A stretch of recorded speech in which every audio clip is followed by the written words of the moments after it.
Hello everyone, welcome once again to education rise. आप सभी का स्वागत, अभिनंदन। एक और मॉडल पेपर का हम इवोल्यूशन पेपर का करते हैं सॉल्यूशन। ये है इवोल्यूशन पेपर नंबर 3। आइए पहला क्वेश्चन देखते हैं। Choose the correct alternatives. दो जो अल्टरनेटिव्स आपको चूज़ करना है जो करेक्ट है 4 में से। ऑप्शन क्वेश्चन नंबर फर्स्ट है, what is more necessary than an identity.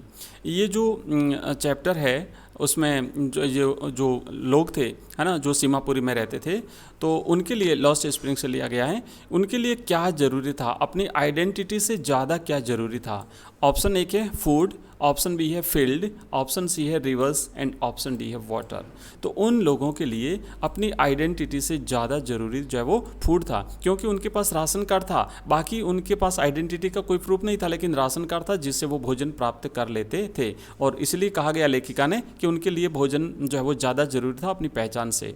Number 2 second question है, the YMCA pool was blank deep at the shallow and.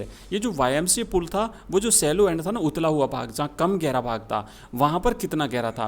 हमने देखा जो डीप है जो भाग था उसका जो उसका गहरा भाग था वो तो 9 फीट डीप था, लेकिन जो उतला हुआ भाग था वो कितना था। ऑप्शन ए है 1 और 2 फीट, ऑप्शन बी है 2 और 3 फीट, ऑप्शन सी है 3 और 4 फीट एंड ऑप्शन डी है 9 फीट। तो इसका सही जवाब रहेगा ऑप्शन 1 और 2 और 3 फीट, है ना। ऑप्शन बी 2 और 3 फीट, 2 या 3 फीट गहरा था कम उतला हुआ भाग, कम गहरा भाग, और जो ज़्यादा डीप था ना वो 9 फीट था। तो इसका सही जवाब है option B. Next question number 3, the rattrap seller compares the world to a big what. ये जो रेट्रेप सेलर है वो इस संसार को कंपेयर करता है, किस चीज़ से कंपेयर करता है कि एक बड़ा सा क्या है। ऑप्शन ए बॉक्स से कंपेयर करता है, ऑप्शन बी है बॉल, ऑप्शन सी है rate trap and option D है केज। तो इसका सही जवाब है ऑप्शन सी। वो वर्ल्ड को रेट ट्रैप से कंपेयर करता है, क्योंकि वो रेट ट्रैप बेचने का काम करता था और उसने अनुमान लगाया कि जिस तरीके से हम चूहों को पकड़ने के लिए जाले में बेट्स डालते हैं, प्रलोभन देते हैं, उसी तरीके से ये संसार भी एक प्रकार से एक बड़ी चूहेदानी है। ये हम सबको प्रलोभन देती है, आकर्षण जो है वो संसार के हमें आकर्षित करते हैं। Next number 4, who were the members of the official commission. Indigo chapter से लिया गया ये क्वेश्चन है। जो एक ऑफिशियल कमीशन जो बनाया गया था डिस्प्यूट हल करने के लिए, तो उसमें कौन कौन शामिल थे। Option A landlords, option B government officials, option C Gandhi ji and option D है ऑल ऑफ दिस। तो इसका सही जवाब रहेगा ऑप्शन डी। इसमें ये सब लोग शामिल थे ना, लैंडलॉर्ड भूस्वामी भी थे, उसमें गवर्नमेंट ऑफिशियल्स भी थे, गांधी जी भी इसमें शामिल हुए थे। तो इसका सही जवाब रहेगा option D all of this. Next question number 5, M Hamel had served for how many time at the same place. उस स्थान पर, उस स्कूल में एम हैमेल ने कितने वर्षों तक अपनी सेवाएं दी थी। Option A 10 years, option B 20 years, option C 30 years and option D 40 years. तो इसका सही जवाब रहेगा ऑप्शन डी। एम हैमेल ने वहाँ पर 40 वर्षों तक 40 years he had served in the same place. उस एक ही स्थान पर, एक ही स्कूल में उन्होंने 40 वर्षों तक अपनी सेवाएं दी थी। नेक्स्ट आगे बढ़ते हैं और छठा क्वेश्चन देखते हैं, who is the narrator of the lesson lost spring. Lost spring के जो है वो नरेटर कौन है ना। लॉस्ट स्प्रिंग जो चैप्टर है जिसमें 2 स्टोरी है, एक साहिब आलम की और दूसरी मुकेश की। इसमें नरेटर कौन है। ऑप्शन है हमारे पास एक अनीस जंग, ऑप्शन बी है डगलस, ऑप्शन सी है अल्फोंस डोजेट एंड ऑप्शन डी है AR बार्टन। तो इसका करेक्ट आंसर है ऑप्शन ए, अनीस जंग is the narrator of the lesson lost spring. Next आगे बढ़ते हैं। आपको जिन जिन क्वेश्चंस के आंसर आते हैं आप कमेंट बॉक्स में जो है वो डालते जाइए, कमेंट करते जाइए और अपने आंसर का मिलान करते जाइए। और हमारे प्रत्येक वीडियो की अगर आपको PDF चाहिए तो इस वीडियो के डिस्क्रिप्शन में हमारे एक टेलीग्राम चैनल का लिंक दिया हुआ है, जो फर्स्ट वाला है उसे आप ज्वाइन कर लीजिए। वहाँ पर हमारे प्रत्येक वीडियो की लिंक आपको जो है PDF मिल जाएगी। तो नेक्स्ट आगे बढ़ते हैं question number 7, the slum children inherit what. The slum children क्या इनहेरिट करते हैं। इनहेरिट का मतलब होता है उन्हें वंशानुगत क्या प्राप्त होता है अपने पूर्वजों से। Option A twisted bones, option B diseases, option C both. A and B यानी ट्विस्टेड बोन्स एंड उसी के साथ डिजीजेस, एंड ऑप्शन डी है नन ऑफ दिस। तो करेक्ट आंसर है option C, both A and B. उन्हें twisted bones भी जो है मिलते हैं अपने पूर्वजों से, और साथ ही साथ उन्हें डिजीज भी मिलती है। नेक्स्ट क्वेश्चन नंबर 8 है, द फिशरमैन शुड नॉट, उन्हें फिशरमैन को क्या नहीं करना चाहिए? ऑप्शन ए हार्म सीज, समुद्र को नुकसान नहीं पहुंचाना चाहिए। ऑप्शन बी है किल बर्ड्स, पक्षियों को नहीं मारना चाहिए। ऑप्शन सी है हर्ट व्हेल्स, व्हेल मछलियों को हर्ट नहीं करना चाहिए। एंड ऑप्शन डी है हर्ट बर्ड्स, पक्षियों को हर्ट नहीं करना चाहिए। तो फिशरमैन तो चूंकि मछली को ही हर्ट करता है, तो यहाँ पर राइट आंसर है ऑप्शन सी, उन्हें व्हेल मछली को हर्ट नहीं करना चाहिए। उन्हें भी थोड़ी देर के लिए, 1 सेकंड के लिए अपना काम रोक देना चाहिए जब तक मैं 12 काउंट करूँ, ठीक है।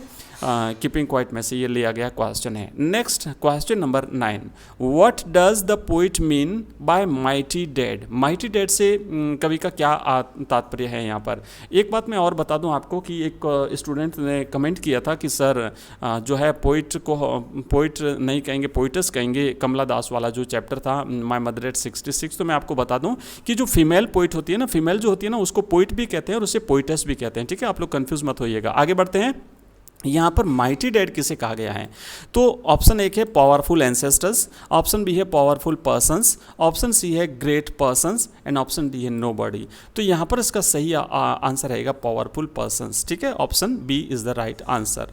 Next question number 10, aunt Jennifer made her tigers on? Aunt Jennifer ने अपने टाइगर्स कहाँ पर बनाए थे? ऑप्शन ए वॉल्स, दीवारों पर, ऑप्शन बी पैनल्स, पर्दे पर, ऑप्शन सी बुक्स, किताबों में, या फिर ऑप्शन डी रूफ, छत पर। तो सही जवाब है ऑप्शन बी, आंट जेनिफर ने पर्दे पर अपने टाइगर्स जो है वो बनाए थे। Next number 11, why did the poet smile at her mother? Poet जो है कमला दास, देखिए यहाँ पर लिखा हो ना पोइट, अब पोइटस भी लिख सकते हैं, पोइट भी लिख सकते हैं, दोनों आता है। तो कमला दास जो है वो अपनी माँ की तरफ देख करके मुस्कुराती क्यों है? अपनी माँ को देख करके। Option A to show her teeth, अपने दांत दिखाने के लिए। Option B to show her smile, अपनी मुस्कुराहट दिखाने के लिए। Option C to hide her shyness, and option अपनी शर्मिंदगी छिपाने के लिए। एंड ऑप्शन डी है टू हाइड हर फियर, या फिर अपना भय छिपाने के लिए। तो चूंकि वो भयभीत थी, दुखी थी अपनी माँ को देख देख करके, बार बार उसे डर लग रहा था उसकी माँ की एज और उसका जो मुरझाया हुआ चेहरा था उसको देख करके, तो उसे छिपाने के लिए, उसे अपने भय को छिपाने के लिए, अपने दर्द को छिपाने के लिए वो बार बार अपनी माँ की तरफ देख रही थी। Option D is the right answer. And next number 12, piece by piece the instructor made Douglas a perfect. एक टुकड़ों टुकड़ों में उस इंस्ट्रक्टर ने जो डगलस था उसको बना दिया था पूरी तरह से। क्या बना दिया था? Option A don, option B swimmer, option C runner, and option D athlete. तो इसे एक स्विमर बना दिया था, एक तैराक जो है वो बना दिया था। टुकड़ों टुकड़ों में उसे तैराकी सिखा सिखा करके उसे पूर्ण स्विमर बना दिया था, परफेक्ट स्विमर बना दिया गया था।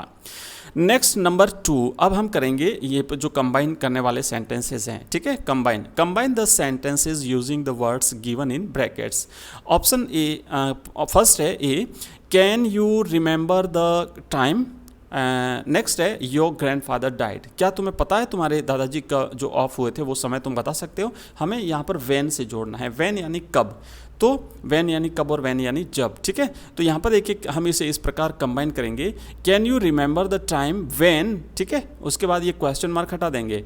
Can you remember the time when your grandfather died. Simple सा इसी तरीके से जुड़ेगा, सिर्फ आपको क्वेश्चन मार्क हटा करके वैन को जोड़ देना है और वाई जो कैपिटल है इसे स्मॉल कर देना है और कुछ नहीं करना है, बाकी पूरा का पूरा सेम टू सेम लिख देना है।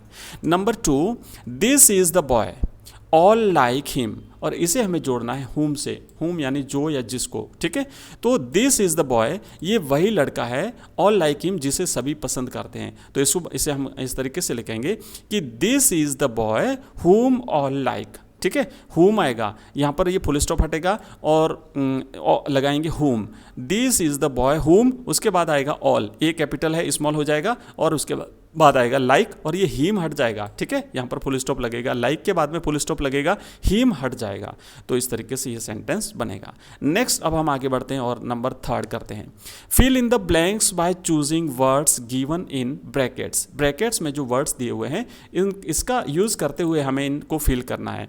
फर्स्ट है Rohit speaks Rohit speaks blank fast blank she cannot be understood. अब देखिए यहाँ पर जो है ना थोड़ा सा एक मिस्टेक है, यहाँ जो सी लिखा हुआ है प्रोनाउन है, तो यहाँ पर ये और जो रोहित नाम है ये एक मेल का नाम है ना, लड़के का नाम है, यहाँ पर सी आया फीमेल के लिए आया है, तो यहाँ पर हमें ही करना पड़ेगा या फिर यहाँ पर हमें पुरुष का नाम जो है वो महिला का नाम जो है वो समझना पड़ेगा, मानना पड़ेगा।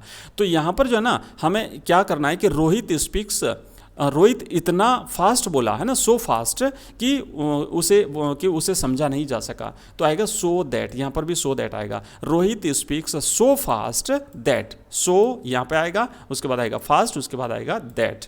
नेक्स्ट है he is ill he works hard, और यहाँ पर ऑप्शन है हमारे पास स्टिल एंड सो। स्टिल का मतलब होता है फिर भी, और सो का मतलब होता है इसलिए, तो ये बनेगा he is ill still he works hard. वो बीमार है फिर भी वो बीमार है, ही इज इल वो बीमार है, स्टिल ही वर्क्स हार्ड फिर भी वो कठिन मेहनत करता है। Next number 3, several people to help her, come back या फिर कम फॉरवर्ड। तो कम फॉरवर्ड का मतलब होता है आगे आना, किसी की मदद करने के लिए आगे बढ़ना, आगे आना। तो several people came forward to help her. Okay, इस तरीके से बनेगा several people came forward to help her, उसकी मदद करने के लिए कई सारे लोग आगे आए। Next number 4, the cap seller his cap. तो कैप सेलर ने अपनी कैप उतारी है ना, उसका आपको लिखना उतारना। तो यहाँ पर देखिए लिखा हुआ put off and put back. तो पुट ऑफ का मतलब होता है उतारना, जैसे पुट ऑफ हम कैप्स उतारी तो पुट ऑफ आएगा, तो राइट आंसर रहेगा पुट ऑफ। नेक्स्ट है who is knocking the door, option है एट एंड ऑन। तो दरवाजे पर जब कभी खटखटाने की आवाज़ होती है ना, दरवाजे पे कौन खटखटा रहा है, तो खटखटाने को नॉक के साथ हमेशा प्रपोजिशन जो है वो एट लगता है, AT एट। तो ये फिक्स होता है, नॉक के साथ एट लगेगा, तो ध्यान दीजिएगा आइएगा यहाँ पर राइट रहेगा who is knocking at the door. And next है he is true his words. तो कोई भी अपनी बात का जब पक्का होता है तो उसके लिए बाय यूज करते हैं, ही is true by his words, वो अपनी बात का पक्का है। ठीक है, राइट आंसर रहेगा बाय। तो ये हमने सेक्शन ए को कंप्लीट किया, और थोड़ी ही देर में आपको नेक्स्ट जो 4th पेपर है इसका वो भी मिल जाएगा। अगर आपको पसंद आए तो चैनल को लाइक करिए, और चैनल को सब्सक्राइब करिए, वीडियो को लाइक करिए, अपने फ्रेंड्स के साथ शेयर करिए। और अगर आपका कोई डाउट है या आपकी कोई क्वेरी है तो कमेंट बॉक्स में कमेंट करिए। आपको नेक्स्ट कौन सा टॉपिक चाहिए ये भी मुझे बताइए, ताकि मैं आपके लिए नया जो है वो टॉपिक तैयार करके और आपको दे सकूं। Thank you very much.